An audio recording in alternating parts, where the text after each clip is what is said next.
예, 우리 저지에 우리 사무엘부터 사무엘이 다 와지게 해주세요. 그 마음으로 기도하시면서 할렐루야 샬롬 하고 우리 축복하는 인사합니다.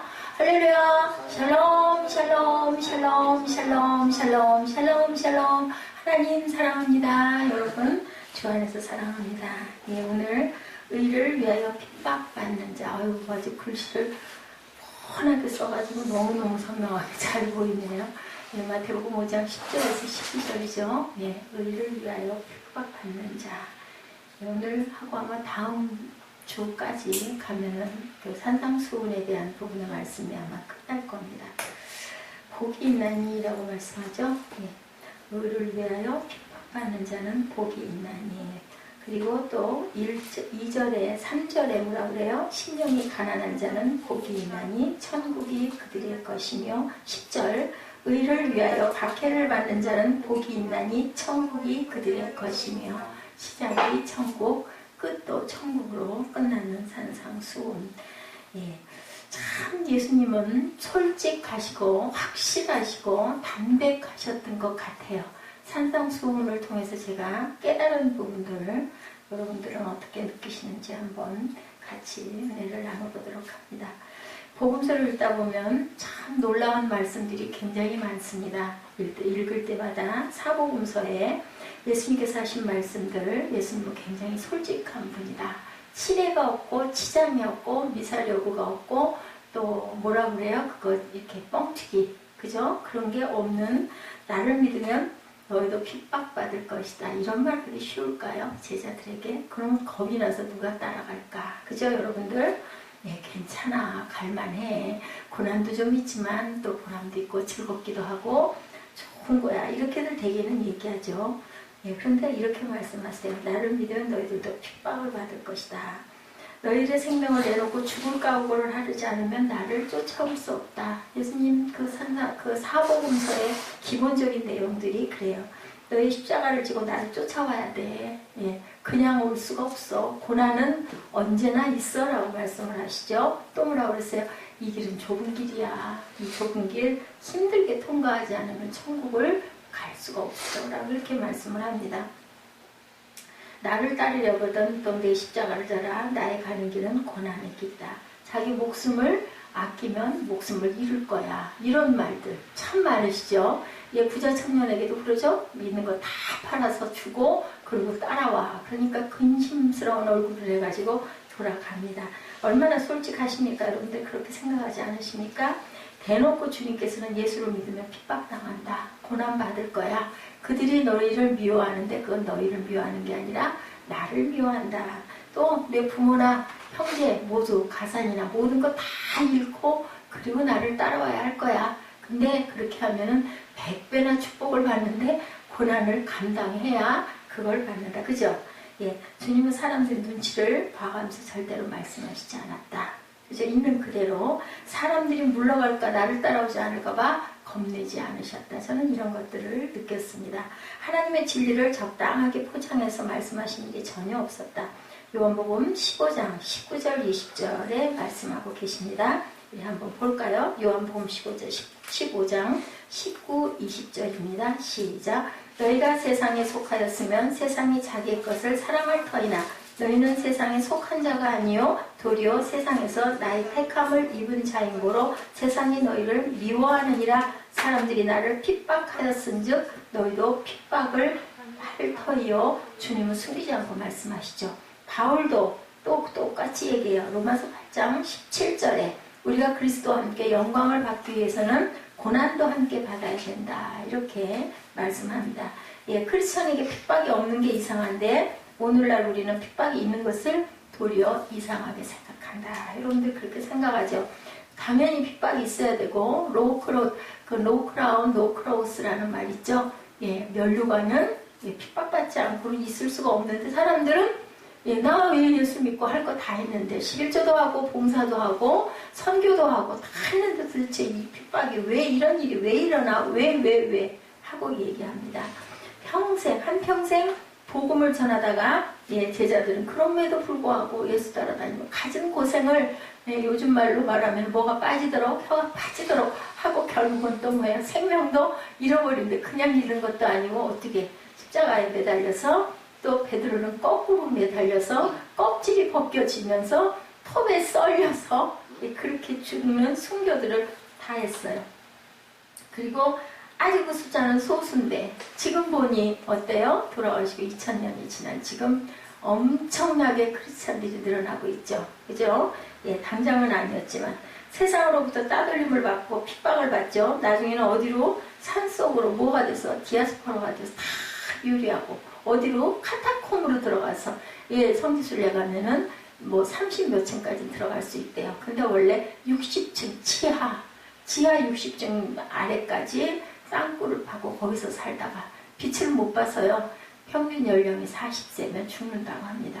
그런 데서 살고 꼭 필요한 게 있으면 밤중에 얼굴을 완전히 가리고 살짝 나왔다더라고. 사람 사는 게 아니죠. 그럼에도 불구하고 그들은 기뻐하면서 살다가 참 생각할수록 제가 그 예화 하나가 생각이 나요. 다들 보니까 주변에 간증하는 사람들 교회 금요일 날이요. 2부에는 간증 코너가 있거든요. 그래서 저희도 그렇게 좀 하려고 그랬는데 그게 잘 이루어지지가 않았어요.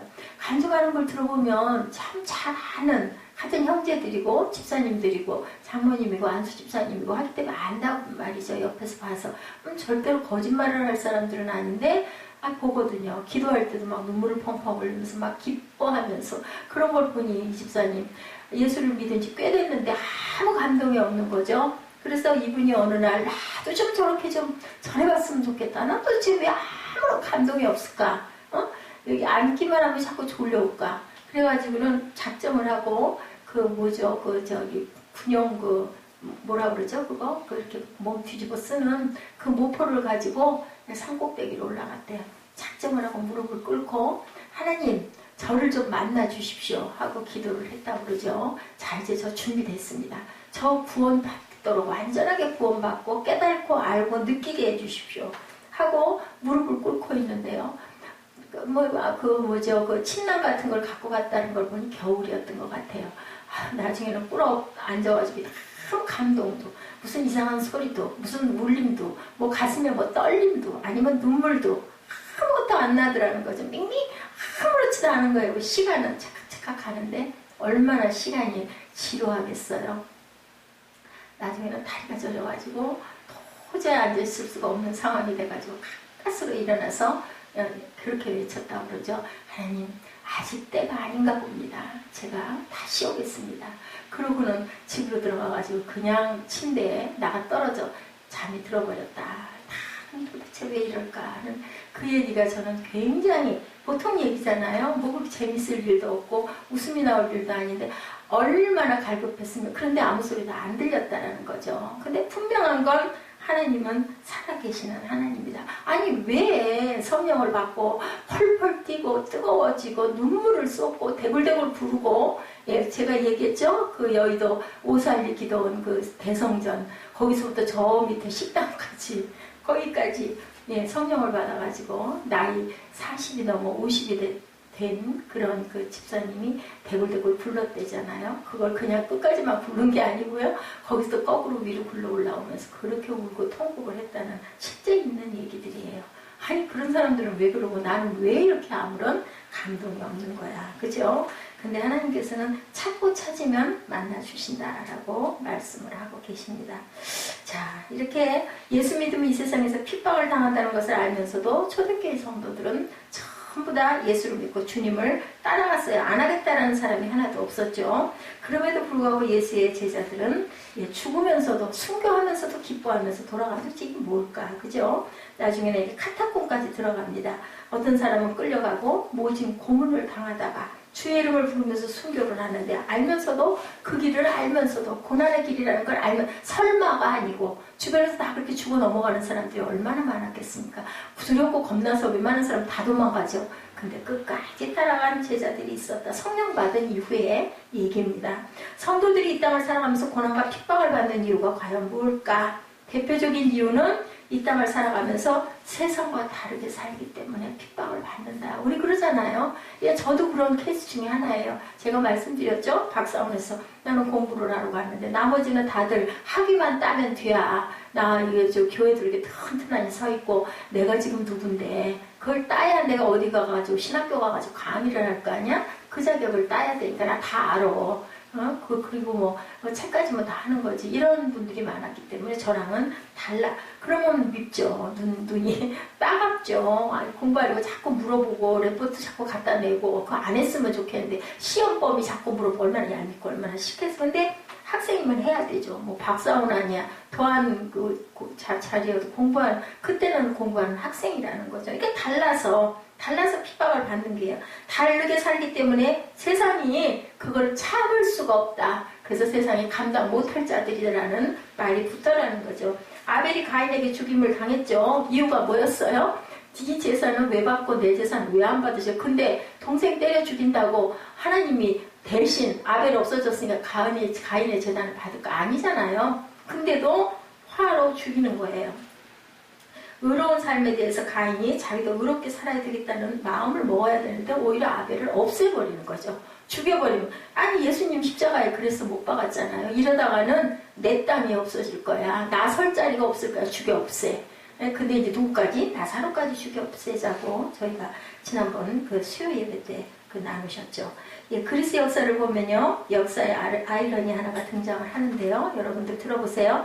아테네 역사상 가장 탁월한 정치가 아리스티데스라는 사람이 있어요. 이 사람은 정치가인데도 불구하고 아주 탁월한 도덕성을 가진 사람이었다고 합니다. 그래서 심지어는 더 자스트, 그를 의인이라고 불렀대요. 예, 저스트라고 하죠. 예, 제가 좀 발음이 강했습니다. 더 저스트, 이렇게 의인이라고 불렀다고 합니다. 그런데 그가 아테네 사람들이 위해서 투표로 쫓겨났대요. 아테네에서 쫓겨났다고 합니다. 그에게 추방하는 표를 던진 사람들이 말하는 말, 그 사람이 언제나 의인이라고 불리는 것이 듣기 싫었다. 이유가 딱 그거예요. 뭐가 달라서 네가 무슨 의인이야 쫓아내는 거죠. 그에게 추방하는 표를 던진 사람들이 그렇게 얘기했다고 합니다. 그 사람이 언제나 의인이라고 불리는 것이 듣기 싫다. 그 사람이 언제나 더 저스트라고 의인이라고 불리는 것이 지겹다. 불의한 사람은 의인을 못 견뎌 하는 게 문제다. 그게 뭐 때문에? 예, 우리 안에 있는 죄성 때문에. 아멘? 아멘. 아멘 소리 좀 내. 아멘. 아멘. 사무엘아. 아멘 할 줄 몰라? 아멘. 입술에 아멘을 달기 바랍니다. 핍박을 피하지 않고 넘치는 은혜로 계속 타고 넘어야 되는데, 예, 그렇다고 그러죠. 누가 기도했다고 그러죠. 하나님 부르셨다고 그러죠. 그래, 그러면은, 예, 홍수가 나서 나 죽게 생겼어요. 그랬더니 뭐라고 그랬다고요? 다 물을 말려주랴? 예, 저 그 생각이 납니다. 아니면 물에 넘쳐서 넘어 타고 가게 해주려 해서 꿈에 그랬다죠. 물을 수용해서 넘어가게 해주시옵소서 했더니 정말 넘어서 살아날 수 있게 해주셨다. 그 이후로는 그 꿈이 깨어나고 나서는 모든 일들이 그렇게 다 형통했다라는, 예, 그런 간증이 있었습니다. 이렇게 핍박을 피하지 않고 타고 넘는 거예요. 핍박은 어쩔 수 없이 있어요. 뭐를 주셔요? 능력 주시는 자 안에서 우리가 할 수 있도록 해주신다라는 거죠. 빌립보서 1장 29절에서 그리스도를 위하여 너에게 은혜를 주신 것은 다만 그를 믿을 뿐 아니라 그를 위하여 고난도 받게 하려 하심이라고 말씀하죠. 믿는 은혜도 있지만 고난받는 은혜도 있다. 고난에서 얻어지는 것이 더 큰 것이 있다. 자, 아까 여러분들 아세요? 저 성우 누군지. 예, 오미희 씨예요.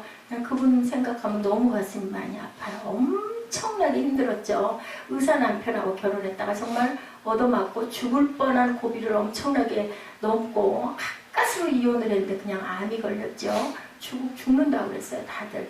그런데 신앙으로 극복하고 머리도 다 빠지고요.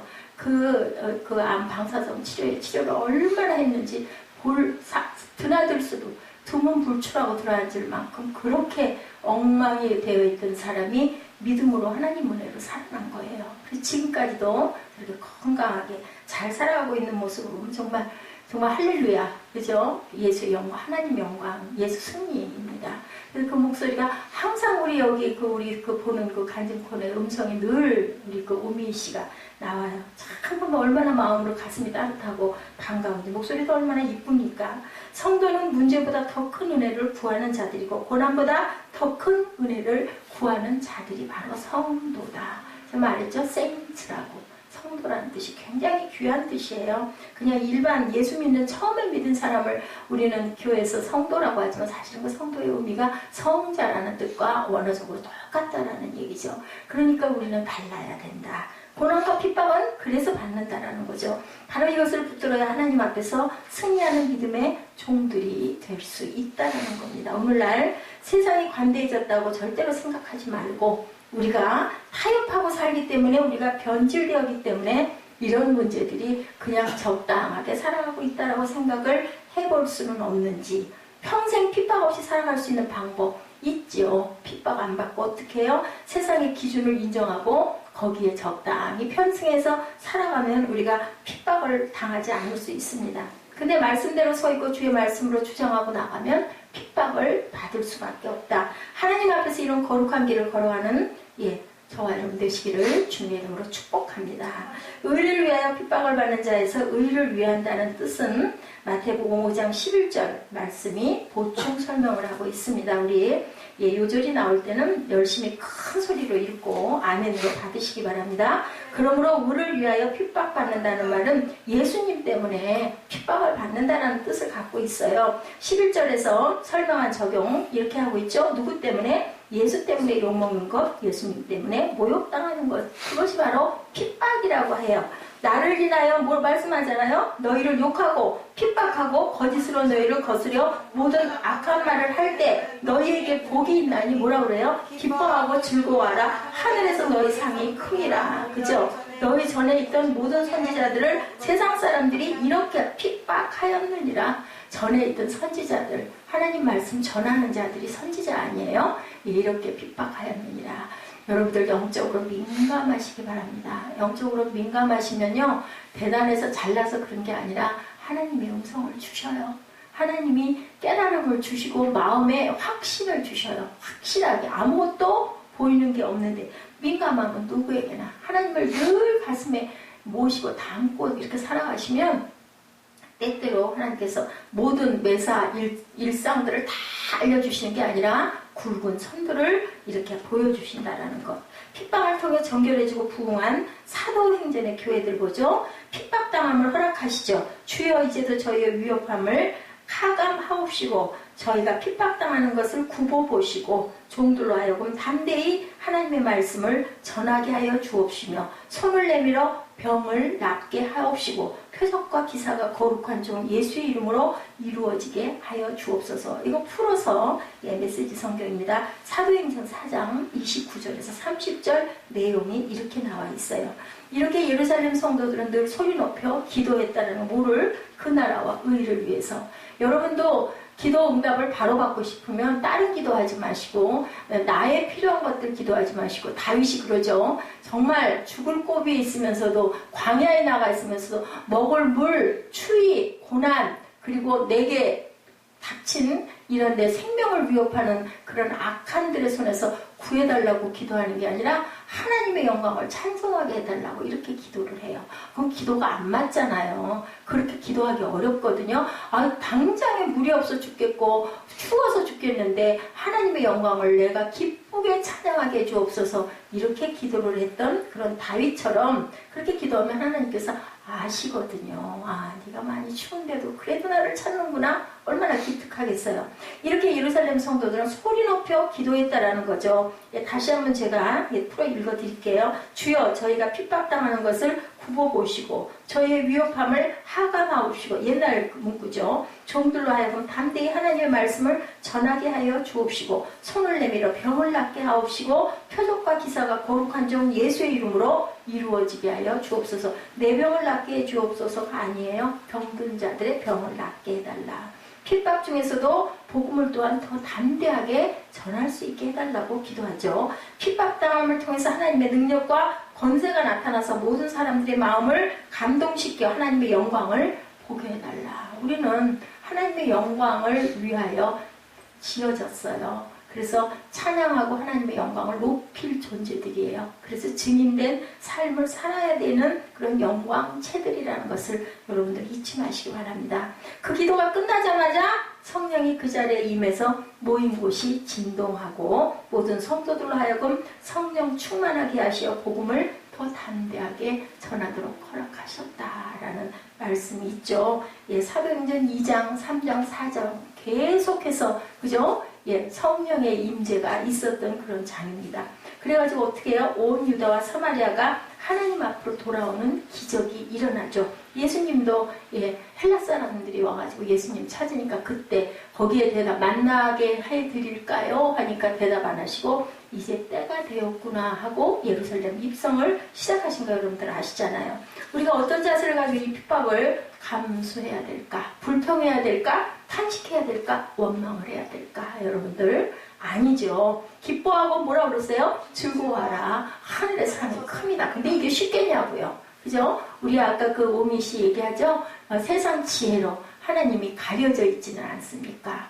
우리의 지식으로 우리가 알기로는 이건 아닌데 그래서 좀 머리에 쉬운 얘기로 먹물이 좀 들어있는 사람일수록 이성적인 사람일수록 예수 믿기가 어렵다라는 거예요. 어떤 심령이어야 한다? 어린아이 같이 아주 순진하고 바보 같고 천진해야 그걸 믿을 수 있다. 머리가 좀 있고 똑똑하다라는 사람은 아유 그런 게 어딨어 이렇게 되기가 쉽다라는 거죠. 자, 근데 반대로요 핍박을 거부하면 치욕을 당하게 된다. 예, 그 얘기가 있죠. 이렇게 핍박하였느니 너희 전에 있던 선지자들도 이같이 핍박하였느니 근데 핍박을 거부하면 치욕을 당한다. 증거가 있습니다. 1938년 9월 9일 한국교회는 핍박이 두려워서 신사참배를 승인을 했어요. 교회들이 이제는 신사참배합시다. 그래가지고 신사참배를 하죠. 북한의 공산정권이 1948년 9월 9일날 38년에 신사참배를 9월 9일날 허락을 하고 교회들이 다들 이제 신사참배를 우상임에도 불구하고 어떠냐 그냥 형식이다 이렇게 된 거예요. 그랬더니 10년 후에요. 딱 똑같은 날 1948년 9월 9일날 민족이 분단의 아픔을 겪는 이유 핍박이 두려워서 피해버렸다. 공산정권이 북한에 들어선 게 바로 1948년 9월 9일이라고 합니다. 천국이 저희 것임이라 핍박당하는 곳에 뭐가 나타났어요? 임재가 이제는 나타난다는 겁니다. 의를 위해 핍박당하는 사람에게 천국이 저희 것이라고 마태복음 5장 10절에 약속을 하죠. 천국은 하나님의 임재가 체험되는 곳이다. 어디에서도 땅에서도 우리가 무엇을 할 때 의를 위하여 우리가 핍박을 당할 때 천국이 임한다. 임했잖아요. 스테반도 돌 맞으면서도 바보죠. 미쳤죠. 그죠? 보통 사람들이 생각하면 미쳤어. 돌을 맞으면서 무슨 하늘을 쳐다보고 웃으면서 해처럼 얼굴이 밝아져갖고 죽을 일이냐고요. 근데 실제로 그렇게 됐죠. 예, 그죠? 하나님이 나와 함께 계시기 때문에 그걸 너무 강하게 느끼는 거죠. 예, 오간에서 바울과 신라가 찬양할 때 매달려갖고 찬양했다고 제가 말씀드렸죠. 착고에 채였다라는 것은 양팔이 위로 십자가 형태로 이렇게 매달리고 다리도 벌려서 매달리는 상태로 꼼짝을 못하고 이 벽을 향해서 이렇게 있잖아요. 우리 가끔 가다가 영상 보죠. 거기서 찬양한 거예요. 그랬을 때 착고가 풀리고 누가 왔어요? 천사들이 와가지고 문이 그냥 저절로 열려버리죠. 핍박당하는 자에게 하나님이 약속하신 게 너와 함께 내가 하겠다라고 약속을 하신 거라는 거죠. 마크 갈리는요, 기독교 2000년 역사에서 순교를 당한 사람들의 사적을 연구하는 학자였다고 합니다. 그런데 그분이 많은 순교자들을 연구한 다음 결론, 순교자들 하나하나를 뜯어보고 그들의 발자취를 따라가 보니 한 가지 분명히 볼 수 있는 것은 하나님의 임재였다라고 이렇게 기록이 되어 있습니다. 그리고 더 놀라운 말씀, 그 순교자들은 죽음의 순간까지 하나님의 임재를 즐기는 사람들이었다. 특별한 존재들인데요. 특별한 게 아니고요. 우리도 그렇게 될 수 있다. 누가 임하시면? 성령이 임하시면. 수단에 핍박받는 성도의 기쁨이라는 것이 있습니다. 캐롤라인 콕스는 영국 상원의 부대변으로 수단에서 핍박당하고 있는 성도들을 위해서 10년 동안 그곳을 17번이나 방문을 했다고 그래요. 어디를? 핍박당하는 사람들에게 달려가서 17번이나 방문을 했는데 그 사람이 다녀와서 쓴 글에 이런 말이 있었다고 합니다. 핍박받는 교회 현장에 가면 항상 겸손하지 아니하면 안 되는 현상을 본다. 그들이 얼마나 고난스럽게 살면 겸손할 수밖에 없죠. 나는 이렇게 편하게 있는데 그 마음이 들겠죠. 그죠? 나로 하여금 한없이 낮아지게 만드는 일이 있다. 그것은 핍박당하는 그들이 누리는 엄청난 영적 자원이다. 그들은 그 핍박 속에서도 엄청나게 영적 그 감동을 느끼면서 살아가고 있어서 나는 너무 부럽고 겸손하게 무릎을 꿇을 수밖에 없다라고 고백을 했다고 합니다. 예, 살아있는 믿음이고 기쁨이었다라는 그런 얘기들이 있습니다. 약이 없어서 병들어 약도 쓰지 못하고 죽어가면서도 먹지 못해 뼈만 남아있으면서 그들의 가슴에는 늘 기쁨이 있는 것을 보았다라는 거죠. 그 기쁨 앞에 나는 한없이 작아지고 겸손할 수밖에 없었다. 바로 천국이 그들의 심령에 임하는 것을 바라본 순간이에요. 스데반도 아까 말씀드린 대로 그렇죠. 임재를 본 거죠. 하늘이 열리고 인자가 서신 것을 보노라. 사도행전 7장 56절입니다. 천국을 환상으로 보면서 그것 때문에 황홀해서 견디지 못해 미소하면서 저들의 죄를 사하여 달라고 그리고 내 영혼을 부탁하나이다 하고 돌아가죠.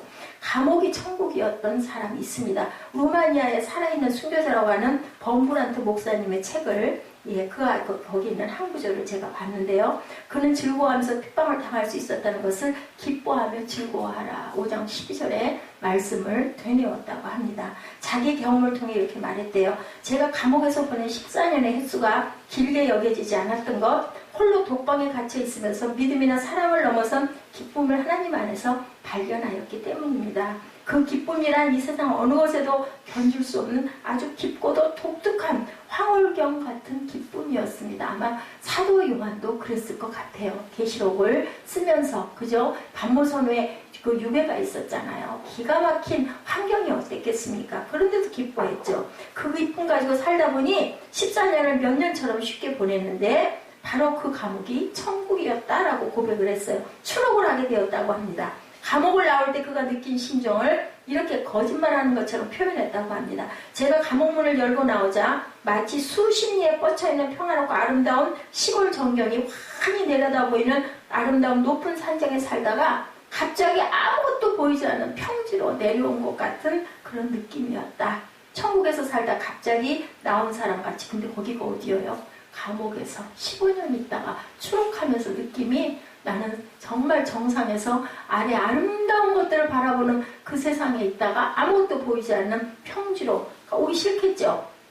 이렇게 얘기했다고 합니다. 우리 중에 핍박당하는 형제 자매 절대로 그런 것들로 겁내지 말고 두려워하지 말라. 하나님이 우리에게 주시는 은혜가 엄청나다는 것을 여러분들이 아시고 어떻게 보면 또 더더군다나 어차피 그렇게 우리가 하고 있는 거라면 어디다 매달려요? 하나님께 매달리는 게 그게 복이죠. 그죠? 어차피 그 일을 당하고 닥치는데 그러므로 나는 예수 믿어서 욕을 먹었다. 믿어서 모욕을 당했다. 예수 믿어서 가족에게 쫓겨나왔다고 한다면 일시적으로는 어렵겠지만 그것으로 인하여서 우리에게 깊은 축복이 임한다라는 것이 성경에 여기저기 엄청나게 있는데요. 지금부터 성경 말씀을 증거로 잠깐 제가 말씀을 드립니다. 디모데후서 3장 12절에 뭐라고 말씀하고 계신가 봅니다. 무릇 그리스도 예수 안에서 경건하게 살고자 하는 자는 박해를 받으리라. 그리스도 안에서 경건하게 살고자 하는 자는 박해를 받으리라. 갈라디아서 4장 29절에도 말씀하고 있습니다. 그러나 그때 육체를 따라 난 자가 성령을 따라 난 자를 박해한 것 같이 이제도 그러하도다. 히브리서 11장 26절입니다. 구약의 모세를 인용하면서 그는 그리스도를 위하여 받은 수모를 애굽의 모든 보화보다 더 큰 재물로 여겼으니 이는 상 주심을 바라봅니다. 사도 바울이 말합니다. 아까도 얘기했죠. 로마서 8장 17, 8절입니다. 뭐라고 얘기해? 그와 함께 영광을 받기 위하여 뭣도 고난도 함께 받아야 할 것입니다. 생각하건대 현재의 고난은 장차 우리에게 나타날 영광과는 좋게 비교할 수가 없다. 피조물이 고대하는 바는 하나님의 아들들이 나타나는 것이니 마가복음 13장 9절에 크리스찬은 환난과 위기를 겪을 것이다. 준비하라 대비하라. 세상은 너희를 핍박할 것이다 라고 이렇게 말합니다. 요한복음 15장 18절입니다. 세상이 너희를 미워하면 너희보다 먼저 나를 미워한 줄 알라. 너희가 아닌 내 속에 있는 그리스도를 핍박하는 것이다. 크리스찬의 성품이 7가지가 어디에? 이 팔복 속에 다 녹아 있는데 그 모든 게 오늘 여러분들에게 전하는 의를 위하여 핍박받는 자에게로 다 모여 있어요. 여러분 지금까지 다 보셨어요? 애통한 마음, 그죠? 예, 신령이 가난한 마음, 온유한 마음, 의에 줄이고 목마른 마음, 긍휼히 여기는 성품. 이 모든 것들이 청결한 마음, 온유한 마음, 화평한 마음, 이 모든 것들이 의를 위하여 핍박받는 자에게 하나님이 축복하신다는 것으로 하나로 지배하게 되어 있다는 것. 우리가 느껴지는 공통성, 그 성품 안에는 전혀 공격성이 없죠. 폭력성이 없죠. 누구하고 싸우려고 하는 마음이 아니라 그저 다 내주는 거죠. 예, 뭐 오른뺨을 때리고 왼뺨을 내놓으라고 하는 거기에서 자란 필립이 안씨가 그런 시절이 있었다고 합니다. 초등학교 들어가서부터 계속해서 얻어맞았어요. 때리면 때리는 대로 얻어맞아요. 그러다 보니까 아주 얘가 타깃이 돼가지고 항상 사람을 괴롭혀 친구들하고 있어도 와가지고 아무 이유 없이 두들겨 패. 근데 자라기를 그 기독교 집안에서 자랐어요. 오른뺨을 때리면 왼뺨을 내밀고. 심리를 어디를 가자면 심리도 가고 옷도 달라고 그러면 벗어줘야 되니까 항상 얻어맞은 거예요. 근데 어느 날이요 성경이 확 열리더라죠. 6학년쯤 됐는데 근데 또 친구들하고 있는데 와가지고 또 때리기 시작하는 거예요. 그 아이가. 그런데요 확 잡아서 성경이 앞에서 펼쳐지면서 확 잡아서 확 떨어뜨리니까 그냥 툭 가서 나가 떨어지더래요. 그래서 목을 가서 타고 팔을 탁 누르고 앉았대. 힘이 더 세더라는 거죠. 그렇게 맨날 얻어맞았는데 그날 한번 확 휘어잡았는데 그래가지고는 때렸대요. 눈밭으로 막 코피가 터지도록 두들겨 팬 거예요. 그리고 너 나한테 어디 아저씨라고 한번 불러봐. 안 부르겠죠 당연히. 근데 딱 생각이 나더랬죠. 너 예수 이름으로 나 이제부터는 예수 믿습니다 하고 너 고백해봐. 나의 그리스도이시네 아버지십니다 하고 고백해봐. 안 하더래. 안 해? 자꾸 때렸대요. 코피는 더 터졌대요. 근데 너무너무 통쾌하더랬죠. 그래가지고 안 해? 자꾸 때렸대요. 할 거야 안 할 거야? 나는 예수 믿습니다. 예수 이름으로 나는 이제 구원받았습니다. 해봐. 했더니 하더래요. 그렇다 하면서 얘기가 뭐냐? 내가 최초에 전도한 사람이 바로 그 녀석이다라는 그런 얘기가 있어요. 자꾸 따가 6년 동안을 얻어놨다가 나중에는 결국은 그저 예수 이름으로 전도하는 그런 역사를 그렇게 일으켰다고 합니다. 핍박받는 것 자체가 복은 아닌데 고통이나 핍박 자체가 복이 아니다. 의를 위하여예요. 거기 앞에 달려있어요. 의를 위하여. 그냥 핍박받는 건 아무 상관이 없는 거예요. 무슨 정치적으로 아니면 뭐 어떤 목적을 위해서 아니면 뭐 어떤 그 옳고 정당한 걸 위해서 부르짖거나 투쟁을 하거나 싸우는 건 아무 상관이 없고 예수님의 제자들처럼 누구를 위해서 오직 예수를 위해서 나의 어떤 욕심이나 나의 어떤 우리 전도할 때 교회들 요즘에 그렇죠. 전도한다라는 게 우리 교회 식구 늘려야 되니까 나쁜 건 아니에요. 근데 정말로 그 예수님의 그 뜻을 갖고 전도를 하는 거냐 중요한 거죠. 그러면 그것이 그럴 때 누구에게 야단을 맞을 때 그건 의를 위한 핍박이 과연 되겠느냐인 거예요. 참 이거 아주 좀 아이러니한 얘기인 거예요. 그럼 의를 위한 핍박은 도대체 뭐야? 그러면 예수님의 제자들 자기가 아니라 예수님 드러내려고 하다가 목숨까지 준 그리고 아까 그 얘기한 누구예요? 아벨처럼 재단 드리다가 그냥 배낭간에 그냥 돌로 얻어맞아가지고 순식간에 죽는 거죠. 너무 재단을 잘 받으시니까 이렇게 어떤 특정한 것을 반대하기 위해서 항거한 것 그렇게 핍박받는 것 구금당하는 것 정치를 위해서 활동하다가 억울하게 당하는 이런 모든 것들은 아무것도 이것은 의를 위한 핍박이 아니다. 민주화를 위해서 어떤 이런 거 아무것도 아니다. 크리스찬이나 목사가 정치적 문제 속에 뛰어들어가서 고문당하고 얻어맞는 거 핍박 아니다라는 거예요. 그거는 의를 위한 핍박이 아니다. 종교적인 것을 그 이데올로기적인 것과 합해가지고 뛰어들어가서 핍박받는 거 민주화를 위해서 고문당하는 거 이것도 또한 아니다. 안중근 의사가 우리나라에서는 엄청난 애국자지만 일본의 입장에서 보면은 그 정말 아주 쳐죽일 인간이거든요. 그렇기 때문에 그런 것도 그것은 의를 위한 핍박이 아니다. 노동자로 있는 한 정부 지도자로 있는 한 사물을 객관적으로 볼 수가 없다. 그 분야에서는 그 죄인이고 그 분야에서는 내가 영웅이지만 그런 것은 그 핍박은 아니다. 11절에 나를 인하여 핍박을 받는 자는 복이 있다. 의를 위하는 누구를 위한? 의 자체가 누구? 예수님을 위해서. 선이라는 게 그런 게 아니라고 그랬죠. 착하게 사는 게 선이 아니라고 그랬죠. 예수를 위해서 내가 희생하고 예수의 이름으로 내가 핍박당하고 고난당한 예수님의 제자들 아까 우리 성경 읽을 때 선지자들은 그 사람들이 바로 핍박을 당한 누구처럼? 스데반처럼 바울은 갈라디아서 2장 20절에서 뭐라고 그래요? 우리 너무 잘 아는 우리 찬양, 내가 그리스도와 함께 십자가에 못 박혔나니 그런즉 이제는 내가 사는 것이 아니요 오직 내 안에 그리스도께서 사는 것이다. 이제 내가 육체 가운데 사는 것은 나를 사랑하사 나를 위하여 자기 자신을 버리신 하나님의 아들을 믿는 믿음 안에 사는 것이다. 이 고백이 우리의 고백이 되어야 되고 우리의 삶이 되어야 된다. 예수님 제자들은 초대교회에서 예수님을 위해서 전하다가 핍박을 당하죠. 그들은 정치 문제나 사회 구조하게 뛰어들지 않았다는 거죠. 총칼을 휘두르지 않았다는 거죠. 결국은 끝까지 순교. 우리 지난번에 한번 보셨죠? 그 선교 영화에 어떻게 했어요? 아들이 그죠? 죽을 때 꼭 그거를 해달라고 약속하죠. 아버지, 선교사 아버지에게. 뭐라고 약속해요? 당신은 내 친구요 하라고. 그 창에 맞죠? 나가 떨어지죠. 또 찌르려고 하니까 아들 생각이 나면서 창을 찌르려고 하는데 당신은 내 형제요 했더니 친구요 했더니 그 찌르려다가 다 버리고 도망가죠. 자기 아내들이 전부 다 거기를 그 같은 선교사를 다 죽었는데 거기 들어가죠. 결국은 거기가 그저 예수 믿고 전부 다 구원받는 역사가 열매가 일어나는 거죠. 무엇에? 피의 열매예요. 피의 열매. 예수님은 피로 오셔가지고 피로 가신 거예요. 그래서 세상을 구원시켰다. 말했죠. 25만 마리의 양들. 항상 6월절마다 죽는 그 양들부터 구원하신 거예요.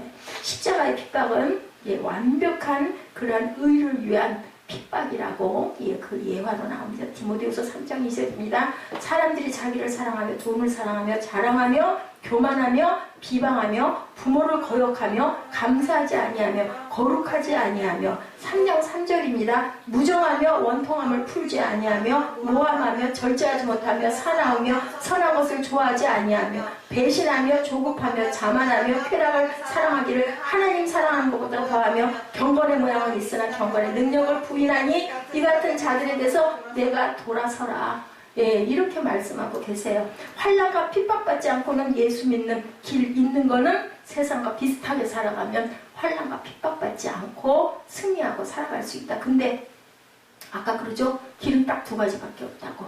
하나님께 가는 길 그리고 영벌에 처해지는 아니 전부 다 그 영생을 해요. 어떻게 영생? 하늘나라 천국에서 영생 또 불 속에서 영생 죽지도 않고 그저 타지도 않고 고통만 받는 영벌에 빠진다라는 거죠. 진정한 크리스찬들 핍박하는 사람 누굴까요? 교회 밖에 있는 사람일까요? 나와 상관없는 사람일까요? 아니에요. 교회 안에 있는 그런 사람들, 설 믿는 사람들. 진정한 기독교는 거짓 기독교에 의해서 핍박이 오고요. 진정한 크리스찬은 가짜 그리스도인들에게 핍박을 당하고요. 예수 안 믿는 사람들은 아예 관심도 상관도 안 해요. 믿는 사람들이 서로 비방하고 물고 찢고 뜯고 교회 안이 오히려 더 시끄럽고 교회 안에서 비방과 핍박이 많고 나보다 조금 더 봉사 많이 하면 그 꼴보기 싫어서 그죠? 밀어내려고 음모하고 욕하고 찢고 헌금 조금 더 많이 하면 왜 그렇게 많이 별나? 그러고 또 그렇게 미워하고 비방한다라는 거죠. 양심이 편치가 않아서 설당이 없어서 죽이고 멸망시키고 결국 예수를 십자가에 못 박은 그 일이 바로 이러한 그 마음에 있는 악 때문이다. 적당히 믿어 그러다가 목사 돼 조심해 이런 얘기들을 교회 안에서 한다는 거죠. 아유 주일이나 나오고 지키면 되지 뭘 이렇게 유별나게 일주일에 몇 번씩 교회를 나오려고 그래. 아니죠. 그건 아니죠. 죄인 그 죄의 본질들을 예수께 영광이 되느냐가 중요한 게 아니고 내가 찌그러지고 볼품이 없고 내가 인정을 못 받으니까 미워하고 그죠? 모함하고 몰아내려고 하고 우리의 헌신의 기준, 사랑의 기준이 결국 내 잣대가 되어서는 안 된다. 여러분들 몸도 마음도 하나님께 온전히 드려보세요. 온전히 한 발 슬쩍 내놓고 그래도 요거는 내가 있어야 될 거 아니야 하지 마시고 다 드러내놓으면 제가 그 새벽 예배 때 말씀드렸죠? 돼지 5마리 밭을 다 파헤쳐가지고 목사님한테 가서 이거 어떻게 참 순진한 청년이었던 것 같아. 그랬더니 우리는 크리스찬이에요. 그냥 드리세요.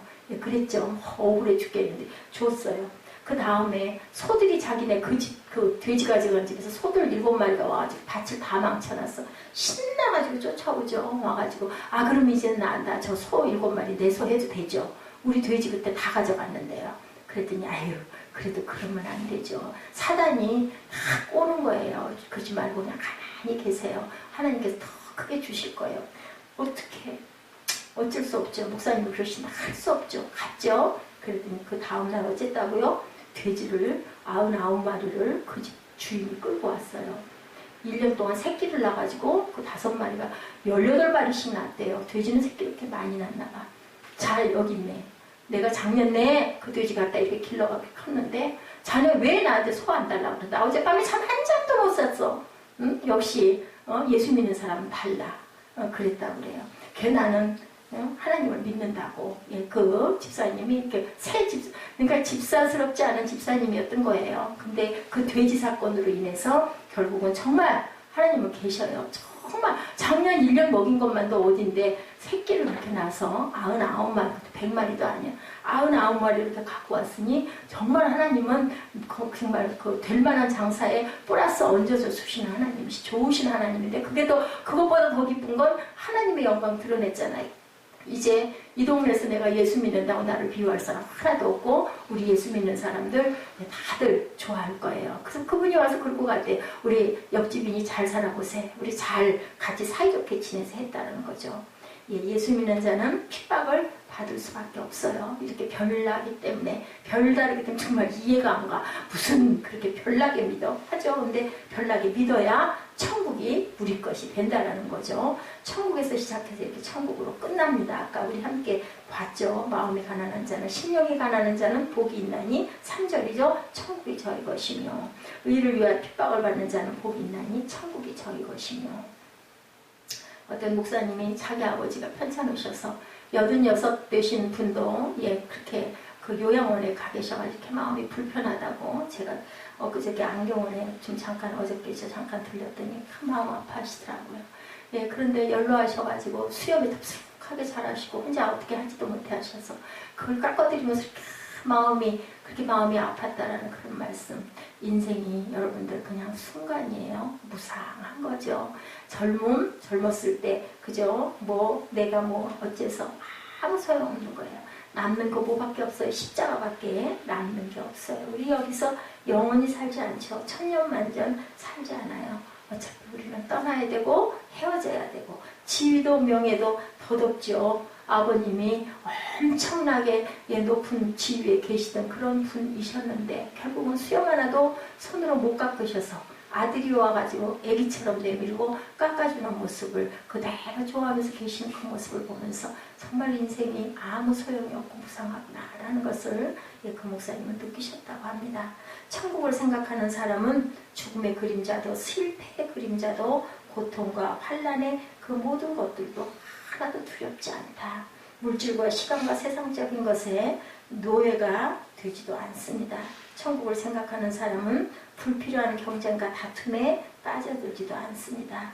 우리가 그리스도 안에서 천국을 살고 천국을 행하여 갈 때 세상에 어떠한 고난도 비판도 모함도 나를 괴롭힐 수가 없다라는 것. 여러분들 예수님만 바라보세요. 그리고 예수님 말씀을 여러분들 깊이 묵상하시기 바랍니다. 말씀하시네요. 의를 위하여 핍박을 받는 자는 복이 있나니 천국이 저희 것이다. 이것이 진정한 축복이라는 것. 돈을 많이 벌고 내 직책이 꼭대기까지 원하는 자리까지 올라가고 내가 하고자 하는 사업이 왕성하게 잘 돼도 결국은 그저 우리가 돌아갈 것 한 번밖에 없죠. 그렇기 때문에 바울처럼 예수님처럼 나도 고난받으면서 딱 하나 바라는 소망 기뻐할 수 있게 하여 주옵소서 하고 우리 기도하시는 시간 갖도록 합니다. 우리 십자가 아까 그 찬양 한 번 더 하고 우리 기도하는 시간 갖죠.